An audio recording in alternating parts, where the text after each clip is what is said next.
Meta says it is adding new safety features to protect teenagers on Facebook and Instagram. All teens will now be placed automatically in the most restrictive content control settings on the apps, and additional search terms will be limited on Instagram. Should make it more difficult for teens to come across sensitive content such as suicide, self-harm and eating disorders when they use the search features. Has of course been fierce scrutiny of what teenagers have had access to on these sites. The company said the measures expected to roll out over the coming weeks would help deliver a more age-appropriate experience. Let's speak then to Dr. Fiona Scott. She's a lecturer in digital literacies at the University of Sheffield. Good to have you with us, Dr. Scott. Significant this? It's absolutely a positive step forward, yes. I think there's been increasing scrutiny for organisations like Meta recently. There's been highly publicised whistleblowers, lawsuits, and a lot of media and public debate. And so I think it is a really important step that there is some movement. I know you put a lot of focus on education when it comes to the use of social media. One of the elements that they have announced is that they're going to direct teens to more resources to further help functions if they are posting about this particular content. Is that useful? Absolutely. I mean, I think they have announced measures to block sort of searching certain terms and certain content. But I think a real key here is also that it's not just that children and teenagers should be banned from discussing or finding information about certain topics. It's more about directing them to the right quality of material. But as you say, education is really important. And there is also the need for critical digital and media literacy skills. And when it comes to directing them to the right material, that is very much dependent, is it not, on the algorithms? Absolutely. And I think this is another thing that, this is a brilliant step today.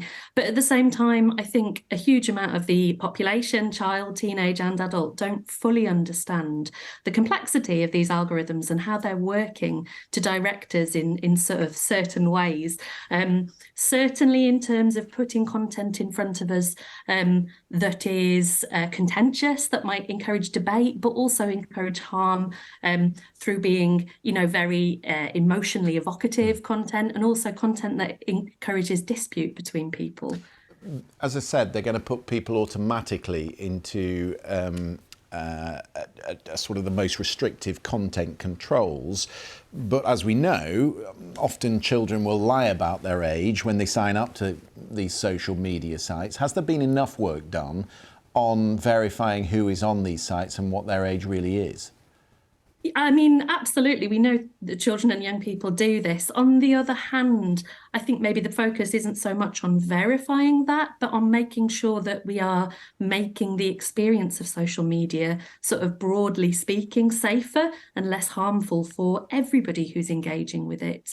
And so that comes down to some of these things we're talking about, not using the algorithms for every user in ways that are quite damaging.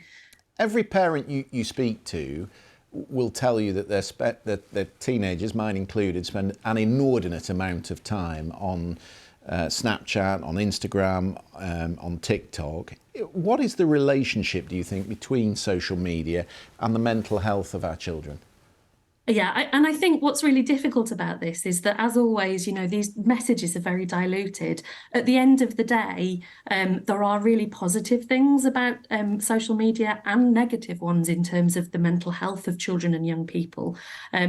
And really a step like this today, whilst important, sort of ignores some of the nuance of that. And it's a really big job to really support children and young people, not just in terms of the content they can access, but helping them have critical skills that will enable them to make sense of that material.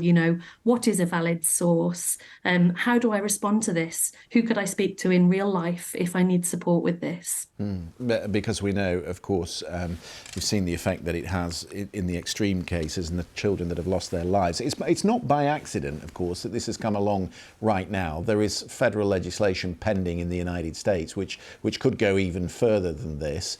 Do you think, I know you advise government sometimes, do you think this will satisfy politicians, and does it go as far as they wanted the companies to go?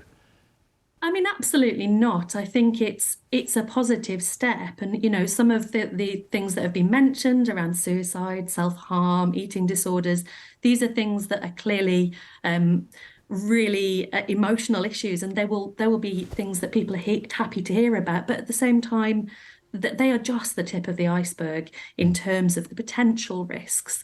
And I think companies like Meta do have a responsibility to sort of address those more broadly. Dr. Fiona Scott, really good to talk to you. Thank you for coming on the programme.